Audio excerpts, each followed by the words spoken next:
Good evening, welcome to Zee Telugu news. చంద్రుడి దక్షిణ ధ్రువంపై అన్వేషణకు భారత అంతరిక్ష పరిశోధన సంస్థ ఇస్రో గతేడాది పంపిన చంద్రయాన్ 3 మిషన్ విజయవంతమైన విషయం తెలిసిందే. విక్రమ్ ల్యాండర్, ప్రజ్ఞాన్ రోవర్లు దక్షిణ ధ్రువంపై 2 వారాల పాటు పరిశోధనలు సాగించి శాశ్వత నిద్రలోకి వెళ్లాయి. రోవర్ పంపిన డేటాను విశ్లేషించి తాజాగా ఆ ఇన్ఫర్మేషన్ని పరిశోధకులు వెల్లడించారు. ఇక అక్కడి రాతి శకలాల మూలాల గురించి వెల్లడించిన సమాచారం చంద్రుడి ఉపరితలంపై అవగాహనలో గణనీయమైన పురోగతిని సూచిస్తోంది. చంద్రయాన్ మిషన్ సక్సెస్లో బాహుబలి రోవర్ పాత్ర ఏంటి, ఏడాదిలో చంద్రయాన్ సాధించిందేంటి, ఈ అంశాలపై మాట్లాడడానికి మనతో ఉన్నారు planetary society of India director Raghunandan గారితో పాటు స్టూడెంట్స్ రిషిక్, తనుష్ కూడా ఉన్నారు. అసలు వాళ్లతో మాట్లాడి 1 year అయిన సందర్భంగా దానికి సంబంధించిన విషయాల్ని వాళ్ళే డైరెక్ట్గా అడిగి తెలుసుకుందాం. Good evening sir. Good evening students. So వీళ్ళు మన స్టూడియోలో కూర్చున్నారు, కాబోయే బుజ్జి ఆస్ట్రోనట్స్. ఇప్పుడైతే బుజ్జి కానీ అప్పుడు చాలా మంచి ఆస్ట్రోనట్స్ అయిపోతారు డెఫినెట్గా. Rishik, Tanush. So good evening sir. So భారతదేశం గర్వించదగ్గ విషయం, ఆల్మోస్ట్ 1 year అయింది వేళకి ఎగ్జాక్ట్లీ. సో చంద్రయాన్ 3 లాంచ్ అయ్యి 1 year అయిన సందర్భంగా దాని ఇంపార్టెన్స్ ఏంటి అంటే కామన్ పీపుల్కి అర్థమయ్యేలా ఈజీగా ఏం చెప్తారు? అవునండి. సో మనందరికి తెలుసు 14th July 2023 ఏం జరిగింది అంటే ఈ యొక్క చంద్రయాన్ 3 తన ప్రయాణాన్ని మొదలుపెట్టింది, లాంచ్ జరిగింది.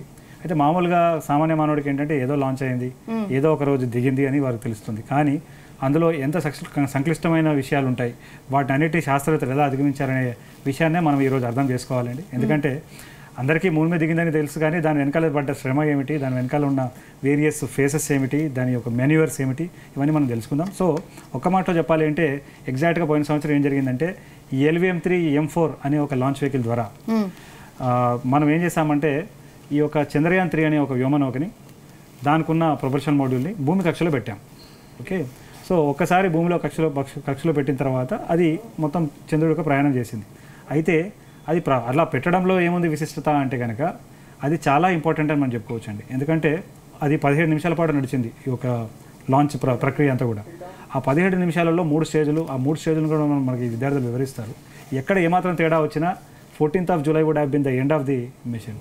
అయితే మన శాస్త్రవేత్తలు ఎప్పటిలాగానే, ఎందుకంటే ఎప్పుడు సక్సెస్కి మారుపేరుగా ఉంది. అయితే ఇందులో ఏంటంటే ఈ వెహికల్ ఇది కేవలం 4 సార్లు మాత్రమే మనం వాడాం. ఇది బాహుబలి అని పిలుస్తున్నాం ఎందుకంటే ఇది అతి భారీ వెహికల్, భారతదేశంలో ఉన్న అతి పవర్ఫుల్, అతి భారీగా ఉన్న వెహికల్. ఇది ఇంతకుముందు ఒక 3 సార్లు మాత్రం వాడారు, 4వ సారి దీన్ని వాడుతున్నది. అది సక్సెస్ఫుల్ అవుతుందా లేదా అనేది చాలా ఇంపార్టెంట్ అనమాట. కాబట్టి 14th July is the historic day అని చెప్పొచ్చండి. Okay, hi Rishik. స్టూడెంట్ని కూడా ఏమన్నా అడిగితే చెప్పగలరు కదా? డెఫినెట్లీ అండి. ఇతను సంస్కృత్, రిషిక్ ఇస్ ఫ్రమ్ సంస్కృతి school and we have Tanish from St. Andrews. Okay, so Rishik Chandrayaan 3 components గురించి చెప్తావా? చంద్రయాన్ 3కి 3 కాంపోనెంట్స్ ఉన్నాయి. అవి ఏంటంటే లాంచ్ వెహికల్. ఆ లాంచ్ వెహికల్ చంద్రయాన్ 3ని క్యారీ చేసింది ఏంటంటే LVM-3 and 4. తర్వాత ప్రొపల్షన్ మాడ్యూల్ కూడా ఉంది. తర్వాత చంద్రయాన్ 3 స్పేస్ క్రాఫ్ట్ ఉంది. దాంట్లో విక్రమ్ ల్యాండర్ ఉంది, ప్రజ్ఞాన్ రోవర్ కూడా ఉంది. ఓకే, సో ఇవి చంద్రయాన్ 3 కాంపోనెంట్స్, రైట్? అంటే నీకు ఇంత చిన్న ఏజ్ కదా, నీకు ఇంట్రెస్ట్ ఎలా వచ్చింది అంటే ఇవన్నీ తెలుసుకోవాలి, చేయాలి అంటే? అందరూ నీతో పాటు క్లాస్లో చదువుతారు, బట్ నీకు ఏంటి స్పెషల్ ఇంట్రెస్ట్? నాకు చిన్నప్పటి నుంచి ఒక ఆస్ట్రోనాట్ అవ్వాలన్న గోల్ పెట్టుకున్నాను అనమాట. కాబట్టి నాకు స్పేస్ అంటే బాగా ఇంట్రెస్ట్ అయ్యి అన్ని న్యూస్ చదువుతాను, అన్నీ చదువుతాను. తర్వాత మన స్కూల్లో స్పేస్ క్లబ్ స్టార్ట్ చేస్తున్నారని విన్నప్పుడు నేను ఎన్రోల్ అయ్యి దాని నుంచి అన్నీ నేర్చుకుంటున్నాను. ఓకే, ఎస్ తనుష్, నువ్వేం చెప్తావు చంద్రయాన్ 3 గురించి అడిగితే? చంద్రయాన్ 3 అదొక స్పేస్ క్రాఫ్ట్, చంద్రుడిని పరిశోధించడానికి యూజ్ చేసిన స్పేస్ క్రాఫ్ట్. ఓకే, ఇదొక మిషన్ కూడా. దీనిని లాంచ్ చేసిన వెహికల్ పేరు LVM-3 M4. ఓకే, ఇది ఎర్త్ ఆర్బిట్ దాకా తీసుకెళ్ళింది. దాని తర్వాత Chandrayaan 3 started its mission. Okay sir, చాలా చక్కగా చెప్తున్నారు పిల్లలైతే. ఇప్పుడు ఇది చంద్రయాన్ 3 కదా, చంద్రయాన్ 1, 2 కూడా ఉంది. సో ఏంటి డిఫరెన్స్ 1, 2, 3కి మధ్య? చాలా ఇంపార్టెంట్ క్వశ్చన్ అండి. యాక్చువల్గా చంద్రయాన్ 1 అనేది భారతదేశం చంద్రుడి మీద పరిశోధించిన మొదటి మిషన్ అని చెప్పుకోవాలి. అది 2008లో మనం పంపించాం. సో సో చంద్రయాన్ 1 ఏంటంటే బేసికల్గా అది కేవలం చంద్రుడి చుట్టూ తిరుగుతూ పరిశోధన చేసింది. అయితే అందులో కూడా ఏం జరిగిందంటే అబ్దుల్ కలాం గారు మీకు తెలుసు, ఆయన ఏమన్నారంటే అంత దూరం వెళ్తున్నారు కదా, అక్కడ దిగే ప్రయత్నం కూడా చేయండి అని చెప్పినప్పుడు మూన్ ఇంపాక్ట్ ప్రోబ్ అని ఒక బాక్స్ లాంటి దానిలో పెట్టారండి. దానికి 4 మూలల్లో కూడా భారతదేశం ఒక ఫ్లాగ్ని పెట్టారు. సో చంద్రయాన్ 1లో బేసికల్గా చంద్రుడి చుట్టూ తిరుగుతూ పరిశోధన చేయాలనేది దాని ఉద్దేశం. లేదా చంద్రయాన్ 2, చంద్రయాన్ 3లో ఏం చేసామంటే చంద్రుడి మీద దిగి పరిశోధన చేయాలనుకున్నాం. సో చంద్రయాన్ 2లో ఏం చేసాము, మనము ఒక ఆర్బిటర్, ఒక ల్యాండర్తో పాటు ఒక రోవర్ని మనం పంపించాం. ఈ ఆర్బిటర్ ఏం చేస్తుంది, చంద్రుడి చుట్టూ తిరుగుతూ పరిశోధన చేస్తుంది. ల్యాండర్ ఏమో అక్కడ దిగిన తర్వాత దిగిన ప్లేస్లోనే పరిశోధన చేయడం. అందులో ఉన్న రోవర్ ఏం చేస్తుందంటే ఒక 100 అడుగుల దాకా ప్రయాణం చేసుకుంటూ అక్కడున్న పరిస్థితులన్నీ కూడా స్టడీ చేసేసి మనకి ఇన్ఫర్మేషన్ పంపిస్తుంది. కాకపోతే ఏమైందంటే చంద్రయాన్ 2లో లక్షలాది కిలోమీటర్లు ట్రావెల్ చేసిన తర్వాత చివరి 2 కిలోమీటర్లో ఒక సాఫ్ట్వేర్ గ్లిచ్ రావడం వల్ల అది క్రాష్ ల్యాండ్ అయింది అనమాట. సో మళ్ళీ శాస్త్రవేత్తలు ఏమాత్రం కూడా దిగాలు పడకుండా మళ్ళీ చంద్రయాన్ 3లో ఇదే మిషన్ పంపించాం. కాకపోతే చంద్రయాన్ 3లో ఏంటంటే మనం ఆర్బిటర్ని పెట్టలేదండి, ప్రొపల్షన్ మాడ్యూల్ని పెట్టాము. ప్రొపల్షన్ మాడ్యూల్, ల్యాండర్తో పాటు ఈ యొక్క రోవర్ అనమాట. సో మొత్తం అనుకున్నట్టుగానే శాస్త్రవేత్తలు చంద్రయాన్ 2 నుంచి చాలా నేర్చుకొని చంద్రయాన్ 3లో వాళ్ళు యూజ్ చేయడం వల్ల ఈరోజు విశ్వంలోనే మనందరికీ ఒక మంచి పేరు మన దేశానికి వచ్చిందని చెప్పుకోవచ్చు. ఓకే, అసలు ఇప్పుడు భారతదేశంలో అంటే భారతదేశం నుంచి ఏదైనా అంతరిక్షంలో పంపించాలంటే ఎలాంటి వెహికల్స్ ఉన్నాయో మీ స్టూడెంట్స్కి ఐడియా ఉందా? రిషిక్, నీకు ఐడియా ఉందా? ఉంది. ఓకే, ఎలాంటి వెహికల్స్ ఉన్నాయి మనకి? ఇండియాకి 3 ఇంపార్టెంట్ లాంచ్ వెహికల్స్ ఉన్నాయన్నమాట. అవి ఏంటంటే PSLV, GSLV, తర్వాత SSLV ఇప్పుడు కరెంట్లీ డెవలప్మెంట్లో ఉందన్నమాట. ఓకే, PSLVలో 3 వేరియంట్స్ ఉన్నాయి, GSLVలో 2 వేరియంట్స్ ఉన్నాయి. GSLV Mark 2, GSLV Mark 3. Okay, yes Tanush, అసలు LVM 3లో ఎన్ని స్టేజెస్ ఉంటాయి, అందులో ప్రొపల్షన్ మాడ్యూల్ ఏంటి? LVM 3లో మోస్ట్లీ త్రీ స్టేజెస్ ఉంటాయి. ఫస్ట్ స్టేజ్ ఏంటంటే సాలిడ్ బూస్టర్స్. ఇవి స్టార్ట్ అవుతాయి అన్నమాట. స్పేస్ షిప్ కాదు, అది 24 కిలోమీటర్స్ రాగానే. దాని తర్వాత L110 అనే ఒకటి స్టేజ్, అది ఇగ్నైట్ అవ్వడం స్టార్ట్ అవుతుంది 44 కిలోమీటర్స్ రాగానే ఆల్టిట్యూడ్కి. ఓకే, దాని తర్వాత సాలిడ్ బూస్టర్ సపరేట్ అయిపోతాయి ఒక హైట్కి వచ్చిన తర్వాత 62 కిలోమీటర్స్. దాని తర్వాత PLF కూడా సపరేట్ అయిపోతుంది. ఓకే, దాని తర్వాత L110 కూడా ఒక హైట్ తర్వాత అది కూడా సపరేట్ అయిపోతుంది. C25 అదొక ఇంజన్, అది కూడా ఒక వెలాసిటీని పెంచడానికి యూజ్ చేస్తారు. దాని తర్వాత శాటిలైట్ ఇంకా ఎర్త్ ఆర్బిట్ వెళ్ళిపోతుంది. ఎర్త్ ఆర్బిట్ మనకి ఇందులో అంటే దశల వారీగా ఈ ఇంజన్ అంటే ఈ యొక్క లాంచ్ వెహికల్ ఎలా పనిచేస్తుంది అనేది మనకి ధనుష్ మనకు చెప్తా ఉన్నాడు. మొదటి స్టేజ్లో సాలిడ్ బూస్టర్స్, రెండో స్టేజ్, థర్డ్ స్టేజ్.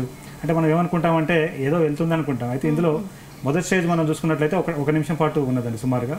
రెండో స్టేజ్ ఏమో మనకి 5 నిమిషాల పాటు పనిచేసింది. థర్డ్ స్టేజ్ ఏంటంటే ఒక 10 నిమిషాల పాటు. అంటే దాంట్లో ఉన్న ఇంధనాన్ని మండిస్తూ వెహికల్ని ఈ యొక్క చంద్రయాన్ 3ని భూమి కక్షలుగా పెట్టడం అనే పని ఏదైతే చేసిందో అది ఈ యొక్క LVM 3 చేసిందనమాట. అంటే ఇది ఎందుకు ఇంపార్టెంట్ అని మనం తీసుకున్నట్లయితే గతంలో ఏమైందంటే ఒకసారి లాంచ్ అయిన కొన్ని సెకండ్స్లో ఏమైందంటే ఏదో అది యాక్చువల్ ఇంకో విషయం అండి. ఇది శాస్త్రవేత్తలు నిర్ధారించిన మార్గంలోనే, అంటే ఇవంతా జరుగుతున్న సమయంలో ఆల్మోస్ట్ 17 మినిట్స్ ఉంటుంది. వేరే స్టేజ్లో ఉందని మన్నించాలి. శాస్త్రవేత్తలు నిర్ణయించిన మార్గంలోనే ప్రయాణం చేయాలి. ఏమాత్రం దారి తప్పినా దాన్ని సెల్ఫ్ డిస్ట్రక్ట్ చేస్తారు. అంటే దానికి ఒక కమాండ్ పంపిస్తారు, అదంతా కూడా స్మాష్ అయిపోతుంది అన్నమాట. సో ఇది గతంలో ఒకసారి జరిగింది. అదే కాదు ఇంకోసారి ఏమైందంటే ఈ చంద్రయాన్ 3 మనకి పేలోడ్ ఫేరింగ్లో ఉంది. సో గతంలో ఏమైందంటే ఒక మిషన్లో ఈ పేలోడ్ ఫేరింగ్ ఓపెన్ కాలేదు, సో అలా ఫెయిల్ అయ్యింది. సో ఇవేవి ఇట్లాంటి ఏ ఇబ్బందులు లేకుండా కూడా సక్సెస్ఫుల్గా మన శాస్త్రవేత్తలు చేసిన రోజే ఈ 14th జూలై. అండ్ అదే మనకి ఈ యొక్క చంద్రయాన్ 3కి కావాల్సిన వేగాన్ని కూడా అందించింది అనమాట. ఏదైతే భూమి నుంచి అది వెళ్ళాలో ఆ ఇనిషియల్ వేగాన్ని, ఆ ఇనిషియల్ పరిస్థితిని అంతా కూడా. ఎందుకంటే ఒకవేళ అదేమన్నా అందులో ఏమాత్రం ఎక్కడైనా తేడా వచ్చుంటే 14 జూలై కూడా అయిపోయింది ఎండ్ ఆఫ్ ది స్టోరీ అండి. సో అది మనం సక్సెస్ఫుల్గా చేసాం అనేది ఇలా జరిగింది. మన తనుష్ చెప్తారా? Tanush, that's profile. Can you just describe the profile, flight profile? Tanush ఇందాక చెప్పినట్టు LVM 3 నిజంగానే 3 స్టేజ్డ్ లాంచ్ వెహికల్ అనమాట. ఓకే, దాంట్లో 3 స్టేజెస్ ఉన్నాయి. దాని పేర్లు సాలిడ్ బూస్టర్ స్టేజ్. దాంట్లో ఏముంటుందంటే 2 సాలిడ్ బూస్టర్స్ ఉంటాయి అన్నమాట. సైడ్స్లో ఉంటాయి రాకెట్కి. దాంట్లో సాలిడ్ ఫ్యూల్ ఉంటుంది. అది 0 సెకండ్స్కి ఏం చేస్తుంది, పైకి తీసుకెళ్ళి అది 127 సెకండ్స్కి అది సెపరేట్ అయిపోతుంది. Stage 1 okay. తర్వాత 62.171 ఆల్టిట్యూడ్కి తీసుకెళ్తుంది అనమాట. ఓకే. దాని తర్వాత నెక్స్ట్ L10 స్టేజ్. దాంట్లో లిక్విడ్ ఫ్యూల్ L110 స్టేజ్. దాంట్లో లిక్విడ్ ఫ్యూల్ ఉందన్నమాట. అది ముందే అది సెపరేట్ అయ్యే ముందే అది ఇగ్నైట్ అయిపోయి 108 సెకండ్స్కి స్టార్ట్ అయ్యి 305 సెకండ్స్కి ఎండ్ అవుతుంది. 5 మినిట్స్ 5 మినిట్స్ తీసుకుంటుంది. సెకండ్స్ చెప్తూ ఉంటారు కదా లైవ్ చూస్తూ ఉంటారు. తర్వాత అదంతా అయిపోయాక C25 క్రయోజెనిక్ అప్పర్ స్టేజ్ అని ఒక థర్డ్ స్టేజ్. అది 307.96 సెకండ్స్కి స్టార్ట్ అయ్యి 954.42 సెకండ్స్కి అది షట్ డౌన్ అవుతుంది. సుమారుగా 10 నిమిషాలు అన్నమాట. కాబట్టి ఇప్పుడు ఆ టైంకి అది పేలోడ్ ఫేరింగ్ కూడా సెపరేట్ అయిపోయి శాటిలైట్ సెపరేట్ అయిపోతుంది. అప్పుడు శాటిలైట్ జర్నీ బిగిన్ అవుతుంది. అంటే satellite in the sense space craft అండి ఈ యొక్క చంద్రయాన్ 3. సో ఈ రకంగా ఉంటుందనే సంగతి కూడా చాలా మందికి తెలియదు. కాబట్టి విద్యార్థులే చెప్తే కనుక ఇంకా అవగాహన ఎక్కువ వస్తుంది. అది కూడా ఈరోజు ఫస్ట్ యానివర్సరీ నాడు మనం ఈ కార్యక్రమం చేయడం definitely thanks to Zee news. ఎందుకంటే ఎవరు కూడా వేరే ఇట్స్ అవర్ ప్లెజర్ యాక్చువల్లీ అందరూ తెలుసుకోవాల్సిన విషయాలు అండ్ స్పెషల్లీ స్టూడెంట్స్ ద్వారా చెప్పాలి. వీళ్ళు చెప్తే ఇంకా ఎక్కువ ఇంట్రెస్టింగ్గా వింటారు. అండ్ వీళ్ళకి ఇంత చిన్న ఏజ్లోనే ఆస్ట్రోనాట్ అవ్వాలనే ఏం నిజంగా హర్షించదగ్గ విషయం. మీరు చెప్పినట్టు చాలా అంటే మీరు కూడా ఒక డైరెక్టర్గా ఉన్నారు. మీరు దీన్ని ఎంకరేజ్ చేయడం ఇంకా గొప్ప విషయం. నాకు తెలిసి మీరు చాలా మంది మీ స్టూడెంట్స్ ఇప్పుడు అవునండి ఉన్నట్టున్నారు కదా. ఒక అబ్బాయి అంటే అతను 2008లో చంద్రయాన్ 1 చూడడానికి వెళ్ళాము. అప్పుడు 8th క్లాస్ అబ్బాయి రీసెంట్గా MITలో PhD కంప్లీట్ చేశాడు. అదేవిధంగా 2002లో ఒక అబ్బాయి క్లాస్ 10thలో కలిస్తే అతను 2018లో PhD IIT హైదరాబాద్లో PhD కంప్లీట్ చేశాడు. సో ప్రస్తుతం కూడా ఒక అబ్బాయి ఉన్నాడు. అతను 6th క్లాస్లో కలిసాను 2006లో. ఇప్పుడు మనం అంతరిక్షంలో చాలా థింగ్స్ పంపిస్తున్నాం. నట్లు బోల్ట్లు అవన్నీ కూడా ఏంటంటే చెత్తలాగా అంతరిక్షంలో తిరుగుతూ ఉన్నాయి, స్పేస్ డెబ్రిస్. సో తన రీసెర్చ్ ఈ యొక్క స్పేస్ డెబ్రిస్ మీద ఆస్ట్రేలియాలో PhD చేస్తున్నాడు అండి. సో వాళ్ళందరూ కూడా స్కూల్ దశలోనే నన్ను కలవడం, మనం ఎంతో కొంత వాళ్ళని గైడ్ చేసే పరిస్థితి ఉండడం వల్ల వారు శాస్త్రవేత్తలు అవుతున్నారు. నిజమైన మిషన్స్లో పెద్ద రోల్ కూడా ప్లే చేస్తున్నారని చెప్పుకోవచ్చు. ఓకే సార్, ఇప్పుడు ఎగ్జాక్ట్గా 1 year అయింది కదా LVM-3 వెళ్ళి. ఇప్పుడు మీరు ఎంత చెప్పినా కూడా కామన్ పీపుల్కి ఏంటి ఈ ప్రయోగాలన్నీ అని ఒకటి ఉంటుంది. ఆబ్వియస్లీ బాగా అవగాహన ఉంటే తప్ప అర్థం కాదు. కామన్ యూజెస్ ఏంటి అంటే ఏం చెప్తారు మీరు? Excellent question. అంటే చూడండి, ఈ మిషన్ వరకు వచ్చినట్లయితే మనము ఈ యొక్క ల్యాండర్లోనేమో ఒక 3 ఇన్స్ట్రుమెంట్స్ని పెట్టాం అండ్ రోవర్లోనేమో ఒక 2 ఇన్స్ట్రుమెంట్స్ పెట్టాం. అదేవిధంగా ఈ ప్రొపల్షన్ మోడ్యూల్ కూడా ఒక ఇన్స్ట్రుమెంట్ పెట్టాం. ఒక్కొక్క ఇన్స్ట్రుమెంట్ ఒక్కొక్క రకమైన పనితీరు అంటే ఆబ్జెక్టివ్తో మనం పెట్టిన పరిస్థితి అని చెప్పాలి. అయితే కామన్ మ్యాన్కి అంటే ఒక మాట చెప్పొచ్చు అండి, ఇప్పుడు ఇమీడియట్గా కామన్ మ్యాన్కి దాంట్లో ఏమి ఉపయోగపడకపోవచ్చు. కాకపోతే విశ్వవ్యాప్తంగా చంద్రుడిని అర్థం చేసుకోవడానికి చేస్తున్న ప్రయత్నంలో భారతదేశం కూడా ఒక రోల్ ప్లే చేస్తుందని చెప్పుకునే దానికి చంద్రయాన్ 3. అంటే ఇది ఎలా అంటే ఇప్పుడు చంద్రయాన్ 1లో ఏం జరిగింది, భారతదేశం చంద్రుడి మీద నీరుందని ధృవీకరించిందని. అంతకుముందు మరి ఈ విశ్వానికే చంద్రుడి మీద నీరుందనే సంగతి ఎవరికి తెలియదు. ఓకే, అదే కాకుండా మానవాళి ఏం చేయాలనుకుంటున్నారంటేనండి, సుదూర అంతరిక్షంలో ఆవాసాలు ఏర్పరచుకోవాలనుకుంటున్నారు, అంతరిక్ష ప్రయాణం చేయాలనుకుంటున్నారు. అట్లాంటి పరిశోధనలు చేయాలి అంటే ఈ చంద్రుడి మీద పర్టికులర్గా దక్షిణ ధ్రువభాగం మీద అవకాశాలు ఎక్కువ ఉన్నాయి. అక్కడ నీటి లభ్యత ఉన్నది. ఆ నీటిని మనమే కనుక్కున్నామని చెప్తున్నాం ఫస్ట్ టైం.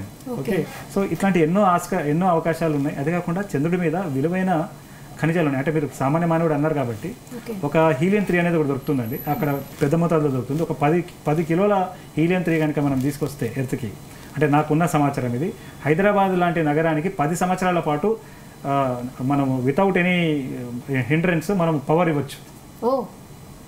సో అంత విలువైన ఖనిజాలతో నిలవ ఉన్న పరిస్థితి. రెండోది, ఈ చంద్రుడిని అర్థం చేసుకుంటే మన ఒక సౌర కుటుంబం ఎలా ఏర్పడ్డదనే సంగతిని తెలుసుకోవడమే కానీ ఇట్లా ఎన్నో విషయాలు తెలుసుకోవడానికి ఇది అవకాశం ఉంటుంది. అయితే మరి కామన్ మ్యాన్ ఆస్పెక్ట్కి వచ్చినట్లయితే ఒకటండి, ఈరోజు మనము ఇంట్లో మనం విట్రిఫైడ్ టైల్స్ వాడుతూ ఉన్నాం. ఈ విట్రిఫైడ్ టైల్స్ ఒకప్పుడు అంతరిక్ష పరిస్థితుల కోసమే కనిపెట్టారు. మనం ప్రెజర్ కుక్కర్ తీసుకున్నా, లేకపోతే మనం ఇప్పుడు CT స్కాన్, MRIలు అని చేస్తా ఉన్నాం. ఈ ఇమేజింగ్ టెక్నిక్స్ అన్ని కూడా అంతరిక్ష పరిస్థితుల కోసం కనిపెడితే ఈ రోజు సామాన్య విషయాలు మనకు హెల్త్ విషయాలు యూజ్ అవుతున్నాయి. సో ఇట్లా ఈ ఒకటే అని చెప్పలేమండి, ఎన్నో రంగాలలో ఈ అంతరిక్ష పరిశోధన హెల్ప్ చేస్తుంది. సో ఇప్పటిదాకా మనం ఇతర అడ్వాన్స్ కంట్రీస్ మాత్రమే చేసే ప్రయోగాలుగా ఉన్న వీటిని భారతదేశం కూడా చేయగలుగుతుంది. భారతదేశం కూడా చంద్రమండలం వెళ్ళగలుగుతుంది. భారతదేశం కూడా అక్కడ దిగి పోటీ పడగలుగుతుందని చెప్పే ప్రయత్నం మనం చేసాం. అండ్ ఈ చంద్రయాన్ 3 వరకు వచ్చినట్లయితేనండి ఇందులో చాలా కొత్త కొత్త విషయాలు చంద్రుడి గురించి తెలుసుకున్నారు శాస్త్రవేత్తలు. ఓకే, అదే కాకుండా తెలుసుకోవడమే కాకుండా తిరిగి రావడం ఎలా అంటే మనం యాక్చువల్గా బేసిక్గా ఎందుకు పంపించాం చంద్రయాన్ 3 చంద్రుడి మీద దిగి దాంట్లో పరిశోధన చేయాలని. అయితే ఈ శాస్త్రవేత్తలు ఏం చేశారంటే చివరి రోజుల్లో ఒకటి మీకు హాప్ మెథడాలజీ ఒకటి అంటారండి, హాప్ ఎక్స్పెరిమెంట్ అంటే అది ఏం చేసిందంటే తను ఉన్న ప్లేస్లో మనందరికి దిగిన సంగతి తెలుసు. కొన్ని రోజుల తర్వాత ఏం చేసినట్టు శాస్త్రవేత్తలు ఈ ఇన్స్ట్రుమెంట్స్ అన్ని కూడా కలెక్ట్ చేసేసుకొని ఈ ల్యాండర్ తను ఉన్న ప్లేస్ నుంచి ఎగిసి ఒక 14 సెంటీమీటర్లు ముందుకు వెళ్ళింది అనమాట. సో దీనివల్ల ఏమైందంటే రేపన్నాడు మన భారతదేశము చంద్రమండలం మీద దిగడమే కాకుండా దిగి అక్కడ నుంచి ఆ మట్టిని తీసుకొని మళ్ళీ ఎర్త్కి తీసుకురాగలిగే టెక్నాలజీని మనం టెస్ట్ చేసాం. సో నెక్స్ట్ మిషన్ చంద్రయాన్ 4 కాబోతుంది, అందులో ఇది శాస్త్రవేత్తలు చెబుతా ఉన్నారు. అదేవిధంగా ఈ ప్రపల్షన్ మాడ్యూల్ మనం ఎందుకు యూజ్ చేస్తాము ఇందాక మన పిల్లలు చెప్పారు. ఇది ఈ ఒక చంద్రయాన్ 3 చంద్రమండలం దాకా అంటే భూమి కక్ష దాటాలి, చంద్రుడి దాకా తీసుకెళ్ళాలి, చంద్రుడి దగ్గర అక్కడ ల్యాండర్ని దిగబెట్టి వదిలేయాలి. కానీ మన శాస్త్రవేత్తలు ఏం చేశారు, ప్రపల్షన్ మాడ్యూల్ మళ్ళీ ఎర్త్ వైపు తీసుకొచ్చారండి. అంటే దీనివల్ల ఏమవుతుందంటే ఫ్యూచర్లో మన భారతదేశం వ్యోమగాములని అంతరిక్షంలో చంద్రమండలంకి పంపించి మళ్ళీ వాళ్ళని సేఫ్గా తీసుకురాగలిగిన టెక్నాలజీని చంద్రయాన్ 3లోనే మనం టెస్ట్ చేసాం. సో ఇవన్నీ కూడా అంటే విషయంలో కొన్ని అభివృద్ధి చెందిన దేశాలు మాత్రమే చేసే ప్రయోగాలని మన భారతదేశం చేస్తూ ఉంది. అదే కాకుండా మీరు చూడండి మన చంద్రయాన్ 3 23 ఆగస్టు నాడు దిగింది. సో దానికి 2 రోజుల ముందు రష్యా వాళ్ళు పంపించారు, మనకన్నా చాలా వేల కోట్లు ఎక్కువ పెట్టి మరీ పంపించారు, లూనా 25 అని చెప్పి. ఒక సమయంలో వాళ్ళు మన మిషన్ వాళ్ళ మిషన్ ఢీకొట్టిందని కూడా వార్తలు వచ్చాయి. కానీ ఏం జరిగింది, మనకన్నా 2 రోజుల ముందు వారు క్రాష్ ల్యాండ్ అయింది. వాళ్ళు అంత ఖర్చు పెట్టి అంత చేసినా వాళ్ళు క్రాష్ ల్యాండ్ అయింది. అయితే మన భారతదేశం ఒక గొప్పతనం కాన్ఫిడెన్స్ ఏంటంటే మరి వాళ్ళు క్రాష్ అయింది కాబట్టి మనం జాగ్రత్త పడదామా పోస్ట్పోన్ చేద్దామా అని అనుకోవచ్చు కదా. సో వాళ్ళు ఫిక్స్ చేసిన డేట్లోనే జరిగింది. ఇంకోటి 2023లో ఇట్లా భారతే కాదండి, సౌదీ అరేబియాకి సంబంధించిన ఒక మిషను, ఇజ్రాయెల్ వాళ్ళకి సంబంధించిన అన్ని ఫెయిల్యూర్స్ చాలా అయినాయి, భారతదేశం ఒకటే సక్సెస్ అయింది. అంటే మన తర్వాత కూడా 2-3 మిషన్స్ వెళ్ళాయి, ఏవి కూడా వాళ్ళు అనుకున్న సమయంలో జరగలేదు. So this all shows that India's strength. So ఇది ముందుకు వెళ్ళాలంటే ఏం జరగాలి, డాక్టర్ అబ్దుల్ కలాం గారు ఏం చెప్పారు, ఈ విద్యార్థులను రేపటి శాస్త్రవేత్తలుగా మనం తీర్చిదిద్దాలి. ఇట్లాంటి అంశాలు కూడా వారికి మనం నేర్పించి వారిని ప్రోత్సహిస్తే ఖచ్చితంగా మనకు కలాం లాంటి శాస్త్రవేత్తలు కానివ్వండి, కల్పనా చావ్లా లాంటి వ్యోమగాములు మన భారతదేశానికి వస్తారు. Yes, wonderful. అంటే ఒక కామన్ పీపుల్ తెలియాల్సిన విషయం ఏంటంటే ఈ ప్రయోగాల వల్ల ఇప్పటికిప్పుడు ఏం జరగకపోయినా లాంగ్ టర్మ్ లో మన ఫ్యూచర్ జనరేషన్స్ చాలా లాభపడతారు. హీలియం 3 ఉంది. సో మీకు ఎట్లాంటి ఇప్పుడు అందరం కూడా ఈవీ వెహికల్స్ వాడుతూ ఉన్నాం. పవర్ ఎక్కడన్నా మనకి ఒకవేళ వాటర్ ఇది కరువు కాటకాలు వచ్చినప్పుడు మనకి ఎక్కువ ఎనర్జీ ప్రొడక్షన్ ఉండదు, అట్లాంటప్పుడు ఈ ఎనర్జీ మనకు ఉపయోగపడుతుంది కదా. సో ఇలా 1-2 ఏం కాదండి, చాలా విషయాలలో మనకి ఈ పరిశోధన అనేది హెల్ప్ అవుతుంది. సో ఇవి కొన్ని దేశాలు చేసేది భారతదేశం కూడా చేయగలుగుతుంది. ఓకే, నిజంగా wonderful. Yes Rishik, earth bound manoeuvres అంటే ఏంటి, అందులో ప్రొపల్షన్ మాడ్యూల్ గురించి తెలుసా? తెలుసు సార్ చెప్పినట్టు ప్రొపల్షన్ మాడ్యూల్ ఒక బాగా ఇంపార్టెంట్ టూల్ అన్నమాట. అది 15 జూలై నుంచి 17 ఆగస్ట్ దాకా మన చంద్రయాన్ 3 స్పేస్ క్రాఫ్ట్ని తీసుకెళ్ళింది అనమాట. ఇది ఎర్త్ బౌండ్ మాన్యూవర్స్లో కూడా యూజ్ అవుతుంది. సైంటిస్ట్ ఏం చేస్తారంటే ప్రొపల్షన్ మాడ్యూల్కి కమాండ్స్ ఇస్తారు ఆర్బిట్ రేస్ చేయడానికి, దాన్ని ఎర్త్ బౌండ్ మాన్యూవర్ అంటారు. ఇలాగా ఫస్ట్లో 170 కిలోమీటర్స్ అపాజీ ఉందన్నమాట. కానీ ఎర్త్ బౌండ్ మాన్యూవర్స్తో పెంచుకుంటూ 41,000, తర్వాత 71,000, 98,000, 131,000, తర్వాత 151,000, తర్వాత 4 lakhs అలా అంతా పెరుగుతూ చేశారు. ఇనఫ్ వెలాసిటీ వచ్చాక మూన్ దగ్గరికి వెళ్ళండి. అంటే మనం ఇప్పుడు ఒక ఇమేజ్లో కూడా మనము చూసే ప్రయత్నం చేద్దామండి. అంటే ఈ అబ్బాయి మనకి ఏం చెప్తున్నాడు అంటే ప్రయాణం జరిగింది, ఎలా జరిగింది అంటే ఇప్పుడు వేరే దేశాలు ఇంకో ప్రశ్న కూడా వస్తుంది, ఇక ఈ ఇమేజ్లో మనం చూడొచ్చు. సో ఇక్కడ మనము ఎర్త్ వైపు చూస్తున్న దాంట్లో కొద్దిగా మనం జూమ్ చేస్తే అక్కడ మనకు డేట్స్ కూడా ఉన్నాయి. ఇందాక ఈ అబ్బాయి మనకు చెప్పాడు ఏ రకంగా మన శాస్త్రవేత్తలు అంచెలంచెలుగా భూమికి చంద్రుడి మధ్య ఉన్న దూరాన్ని తగ్గించుకుంటూ వెళ్ళారు. అంటే ఈ ఆర్బిట్ని రేజ్ చేశారు వాళ్ళు. ఆర్బిట్ రేజ్ చేయడానికి ఇందాక మనకు చెప్పాడు దాన్ని ప్రొపల్షన్ మాడ్యూల్ని వాళ్ళు బర్న్ కమాండ్ పంపిస్తారు. సో అది రేజ్ అవుతుంది. So that was what she was telling. I think he can tell about the other part of the moon bound manuals ante enti Tanush. ఇప్పుడు రిషి చెప్పినట్టు ఎర్త్ బౌండ్ మాన్యూవర్స్ అంటే enough velocity వచ్చే వరకు earth orbit నుంచి మూన్కి వెళ్ళడం.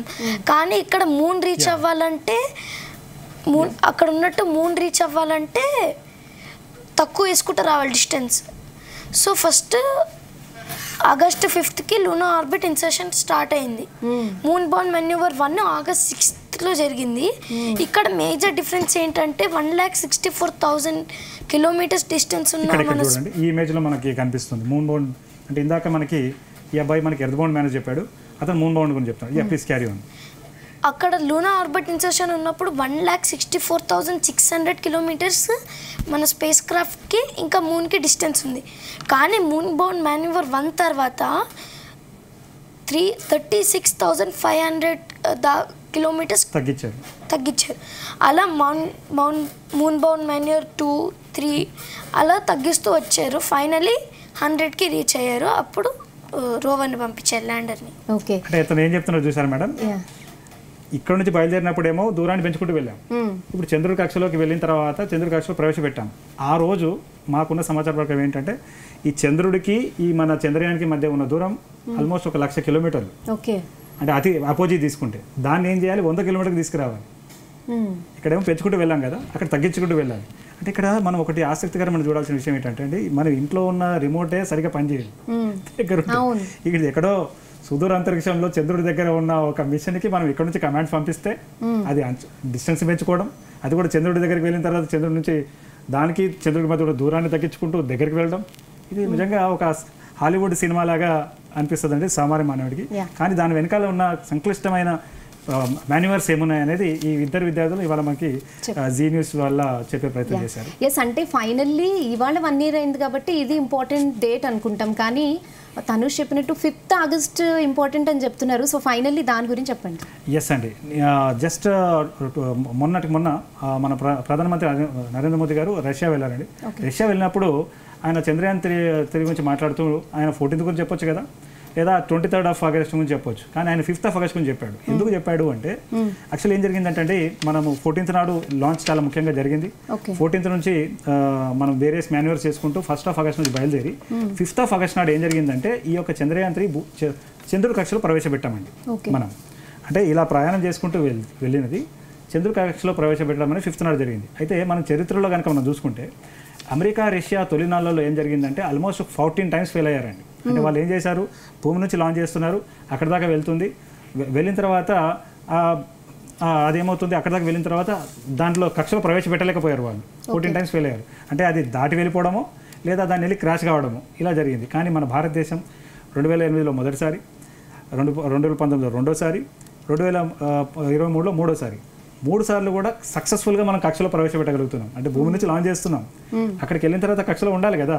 So ఆ డేటే 5th of August అండి. So అది ఇప్పటిదాకా మనం సక్సెస్ఫుల్గా చేయగలిగినాం. సో అది చాలా గొప్ప విషయం అని మనం చెప్పుకోవాలి.